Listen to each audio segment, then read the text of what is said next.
नमो नमः। Vidya Bharati online class में आप सभी का स्वागत और अभिनंदन। आज हम कक्षा अष्टमी विषय संस्कृत पाठ व्याकरणात्मक खंड आज हम पाठ व्याकरण पाठ का सर्वनाम अस्मद शब्द का अध्ययन करेंगे। सर्वनाम अस्मद शब्द के रूप किस प्रकार चलते हैं उसको हम सब जानेंगे। अस्मद शब्द का अर्थ होता है पहले सर्वनाम और फिर अस्मद शब्द। सर्वनाम शब्द का अर्थ होता है वे शब्द जो संज्ञा के स्थान पर प्रयोग किए जाते हैं, है ना। जो शब्द संज्ञा के स्थान पर प्रयोग किए जाते हैं वो सभी सर्वनाम होते हैं। जैसे राम, तो राम की जगह हो सकता है सह, राम शब्द है। सीता, सीता की जगह हो सकता है सा, है ना। राम जाता है तो वो कह सकता है कि मैं जाता हूँ। तो मैं, हम, वह, तुम सब, ये जो सभी शब्द होते हैं वो सर्वनाम शब्द होते हैं।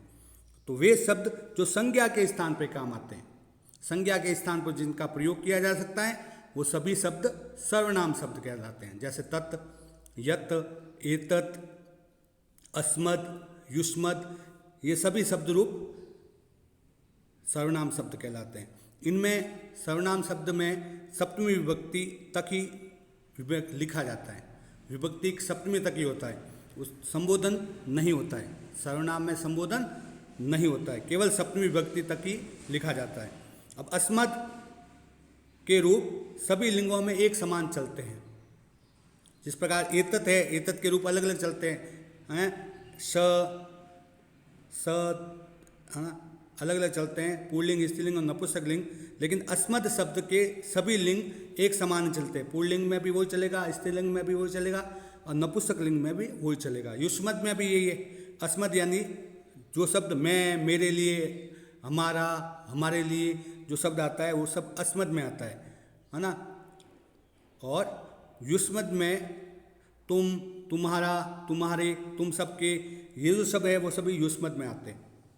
तो उत्तम पुरुष के जितने भी वाक्य बनते हैं वो अस्मद में बनते हैं और मध्यम पुरुष के जितने भी वाक्य बनते हैं ज़्यादातर वो सभी युष्मद में बनते हैं, है ना। इनमें सभी लिंगों में एक समान रूप चलते हैं। तो आइए हम सब सर्वनाम अस्मद शब्द के रूप किस प्रकार चलते हैं उसको जानते हैं। अस्मद शब्द रूप, तो एक बार आप इसको सुनेंगे और बोलेंगे। अहम आवाम वयम, माम आवाम अस्मान, मया आवाभ्याम अस्माभि, मय्यम आवाभ्याम अस्मभ्यम, मत आवाभ्याम अस्मत्, मम आवयोः अस्माकं, मयि आवयोः अस्मासु। अहम आवाम वयम, माम आवाम अस्मान, मया आवाभ्याम अस्माभिः, मय्यम आवाभ्याम अस्मभ्यम, मत आवाभ्याम अस्मत्, मम आवयोः अस्माकं, मयि आवयोः अस्मासु। इस प्रकार ये बोला जाता है।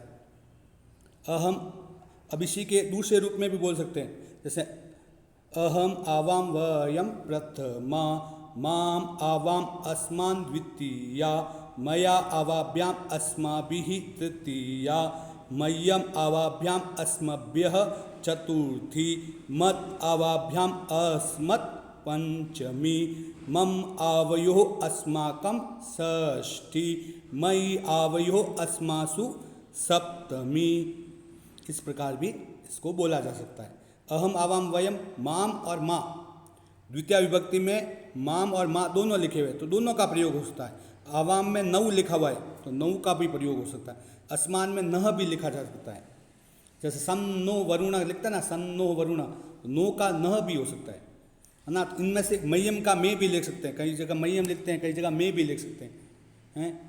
नमे लक्ष्मण रोचते, तो मे आया हुआ है, तो मे का मय्यम भी आता है और नौ भी आता है और नह भी आता है।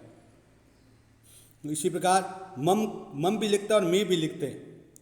आवयों को नौ की भी लिखते हैं, आसमान का नह भी लिखते हैं। इस प्रकार ये दोनों शब्द रूप काम ले सकते हैं। एक बार इसका वाचन करेंगे। अहम आवाम वयम प्रथमा, माम आवाम अस्मान द्वितीया, मया आवाभ्याम अस्माभिः तृतीया, मह्यम आवाभ्याम अस्मभ्यः चतुर्थी, मत आवाभ्याम अस्मत् पंचमी, मम आवयोः अस्माकं षष्ठी, मयि आवयोः अस्मासु सप्तमी। इस प्रकार इसके रूप एक वचन, द्विवचन और बहुवचन में अलग अलग चलेंगे, विभक्तियों में भी अलग अलग चलेंगे। अब इसके प्रयोग कैसे होते हैं? जैसे हिंदी रूपांतरण करना है तो हिंदी में रूपांतरण का अर्थ क्या होता है? तो प्रथमा का कारक चिन्ह होता है ने, द्वितीया का अर्थ होता है को, तृतीया का अर्थ होता है से या के द्वारा, चतुर्थी का होता है के लिए, पंचमी का होता है से अलग, तृतीयम होगा के द्वारा, पंचमी होगा से अलग, षष्ठी का का के की, सप्तमी का मैं पे पर। इस प्रकार ये रूप चलेंगे। प्रथमा में ने, द्वितीया में को, तृतीया में से या के द्वारा, चतुर्थी में के लिए, पंचमी में से अलग, षष्ठी में का के की रा रे री, और सप्तमी में मैं पे पर।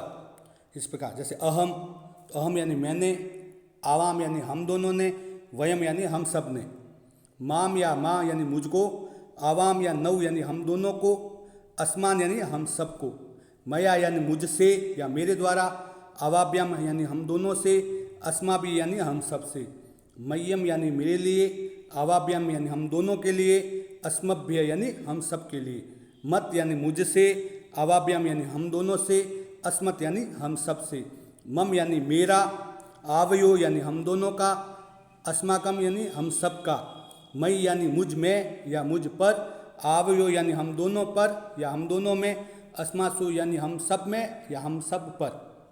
इसी प्रकार ये अहम यानी मैं, आवाम यानी हम दोनों, वयम यानी हम सब, माम या माम का अर्थ है मुझको, आवाम यानी हम दोनों को, अस्मान यानी हम सबको, मया यानी मेरे द्वारा, अवाभ्याम यानी हम दोनों के द्वारा, हम अस्मा भी यानी हम सब के द्वारा, मह्यम यानी मेरे लिए, अवाभ्याम यानी हम दोनों के लिए, अस्मभ्य यानी हम सब के लिए, मत यानी मुझसे, अवाभ्याम यानी हम दोनों से, अस्मत यानी हम सब से, मम यानी मेरा, आवयो यानी हम दोनों का, अस्माकम यानी हम सब का, मई यानी मुझ में, आवयो यानी हम दोनों में या हम दोनों पर, अस्मासु यानी हम सब में या हम सब पर। इस प्रकार ये हिंदी में जब रूपांतरण करेंगे तो उसमें हिंदी का रूपांतरण जैसा आता है वैसे का वैसा इसको संस्कृत में आ रहा है। जैसे मम मोदकम रोचते, मेरा है, मह्यम मोदकम रोचते, मुझे मोदक अच्छा, मम गृहम समदड़ी नगरे अस्ति, मेरा घर समदड़ी नगर में है। तो इस प्रकार वाक्यों का प्रयोग होगा। कुछ बोधात्मक प्रश्न हैं, उस प्रश्नों को समझेंगे और अभ्यास पुस्तिका में करेंगे। अस्मत् शब्दस्य तृतीया विभक्ति वचने रूपम भवति। अस्मत् शब्द की तृतीया विभक्ति एक वचन क्या होगा? अस्मत् की तृतीया विभक्ति होगी मया, हाँ मेरे द्वारा। अस्मत् शब्द की पंचमी विभक्ति द्विवचन क्या होगा? तो अस्मत् होगा। अस्मत् शब्द की सप्तमी विभक्ति बहुवचने रूपम भवति, अस्मासु होगा। भोजनम खादामि, भोजन खाता हूँ, तो क्या होगा? आवाम, अहम या वयम। तो खादामि आया है, उत्तम पुरुष एक वचन है तो अहम आएगा, एक वचन है तो अहम आएगा। अहम भोजनम खादामि। ऊपरी ईश्वरस्य कृपा अस्ति, ऊपरी ईश्वरस्य कृपा अस्ति, कस्य? मया, मत या मम। ऊपरी, ऊपर, तो किसके ऊपर? मेरे ऊपर। मेरा या मेरे शब्द है तो मम आएगा, मेरे, मेरा, तो मम। मम ऊपरी ईश्वरस्य कृपा अस्ति। इस प्रकार ये प्रश्न है, आपको अपनी अभ्यास पुस्तिका में करना है। अब कुछ गृह कार्य है, उस गृह कार्य को भी आप अभ्यास पुस्तिका में करेंगे। अस्मत् शब्द से चतुर्थी विभक्ति एक वचने रूपम भवति। अस्मत् शब्द की चतुर्थी विभक्ति एक वचन क्या होगा? अपने अभ्यास पुस्तिका में लिखिए। अस्मत् शब्द से षष्ठी विभक्ति एक बहुवचनम रूपम भवति। अस्मत् शब्द की षष्ठी विभक्ति बहुवचन के रूप क्या होंगे? अस्मत् शब्द से सप्तमी विभक्ति एक वचने रूपम भवति। अस्मत् शब्द की सप्तमी विभक्ति एक वचन के रूप क्या होंगे? या वचने होगा, ये शब्द गलत है। एक वचने रूपम भवति। रिक्त स्थानों की पूर्ति करिए। रिक्त स्थानम पूर्यतु, कार्यम पूर्णम करोमि, कार्य पूर्ण करता हूँ। क्या? अहम, आवाम या वयम। पुस्तकम पठ्यते, पुस्तक पढ़ी गई, तो क्या होगा? मम, अहम या मया। इस प्रकार ये शब्द आपको भरने हैं और इस अस्मत् शब्दों को हमको अच्छी तरह से याद करना है। धन्यवाद। शुभम भवेत्, कल्याणम भवतु।